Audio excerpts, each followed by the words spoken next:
भगवान राम 14 बरस के वनवास में मां सबरी के आश्रम पहुंचे।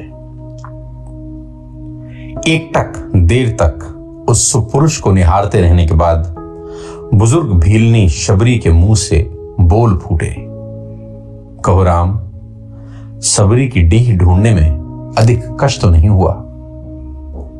कहो राम, सबरी की डीह ढूंढने में अधिक कष्ट तो नहीं हुआ? राम मुस्कुराए, यहां तो आना ही था मां, कष्ट का क्या मूल्य? जानते हो राम, तुम्हारी प्रतीक्षा तब से कर रही हूं जब तुम जन्मे भी नहीं थे। यह भी नहीं जानती थी कि तुम कौन हो, कैसे दिखते हो, क्यों आओगे मेरे पास।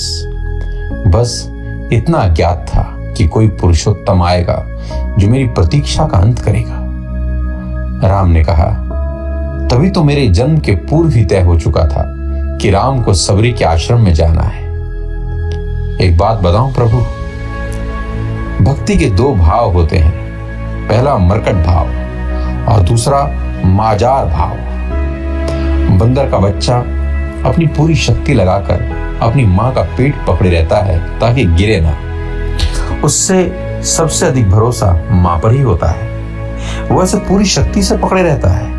यही भक्ति का भी भाव है, जिसमें भक्त अपने ईश्वर को पूरी शक्ति से पकड़े रहता है, दिन रात उसकी आराधना करता है। पर जानते हो क्या, मैंने यह भाव नहीं अपनाया।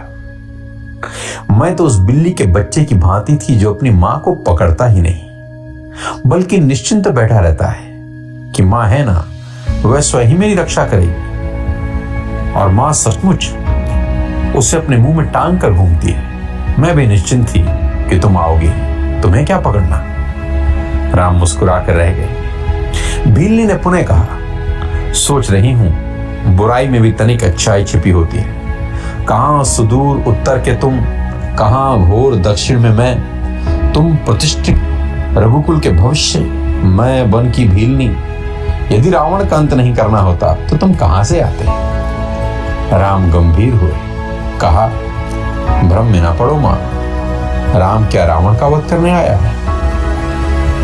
अरे रावण का वध तो लक्ष्मण अपने पैर से बाण चलाकर कर सकता है। राम हजारों कोस चलकर इस गहन वन में आया तो केवल तुमसे मिलने आया है, ताकि हजारों वर्षों बाद जब कोई भारत के अस्तित्व पर प्रश्न खड़ा करे तो इतिहास चिल्लाकर उत्तर दे कि इस राष्ट्र को क्षत्रिय राम और उसकी भीलनी मां ने मिलकर गढ़ा था। जब कोई भारत की परंपराओं पर उंगली उठाए तो काल उसका गला पकड़कर कहे कि नहीं, यह एकमात्र ऐसी सभ्यता है जहां एक राजपुत्र वन में प्रतीक्षा करती एक दरिद्र वनवासिनी से भेंट करने के लिए 14 बरस का वनवास स्वीकार करता है। राम वन में इसलिए आया है ताकि जब युगों का इतिहास लिखा जाए तो उसमें अंकित हो कि सत्ता जब पैदल चलकर समाज के अंतिम व्यक्तित्व तक पहुंचे तभी राम राज्य है। राम वन में इसलिए आया है ताकि भविष्य स्मरण रखे कि प्रतीक्षाएं अवश्य पूरी होती हैं। राम रावण को मारने भर के लिए नहीं आया। सबरी एकटक राम को निहारती रही। राम ने फिर कहा, राम की वन यात्रा रावण युद्ध के लिए नहीं है माता। राम की यात्रा प्रारंभ हुई है भविष्य के लिए आदर्श की स्थापना के लिए। राम निकला है ताकि विश्व को बता सके कि मां की अवांछनीय इच्छाओं को पूरा करना ही राम होना है। राम निकला है ताकि भारत को सीख दे सके कि किसी सीता के अपमान का दंड असभ्य रावण के पूरे साम्राज्य के विध्वंस से पूरा होता है। राम आया है ताकि भारत को बता सके कि अन्याय का अंत करना ही धर्म है। राम आया है ताकि युगों को सीख दे सके कि विदेश में बैठे शत्रु की समाप्ति के लिए आवश्यक है कि पहले देश में बैठी हुई उसकी समर्थक सूर्पणखाओं की नाक काटी जाए और खर दुखड़ों का घमंड तोड़ा जाए। और राम आया है ताकि युगों को बता सके कि रावणों से युद्ध केवल राम की शक्ति से नहीं बल्कि वन में बैठी सबरी के आशीर्वाद से जीते जाते हैं। सबरी की आंखों में जल भर आया। उसने बात बदल दी, कहा, बेर खाओगे राम?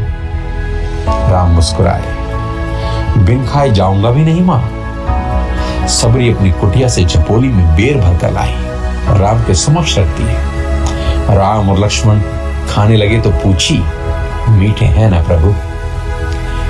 राम ने जवाब दिया, यहां आकर मीठे और खट्टे का भेद भूल गया हूं मां। बस इतना समझ रहा हूं कि यही अमृत है। सबरी मुस्कुराई बोली, सचमुच तुम मर्यादा पुरुषोत्तम हो राम, सचमुच तुम मर्यादा पुरुषोत्तम हो राम।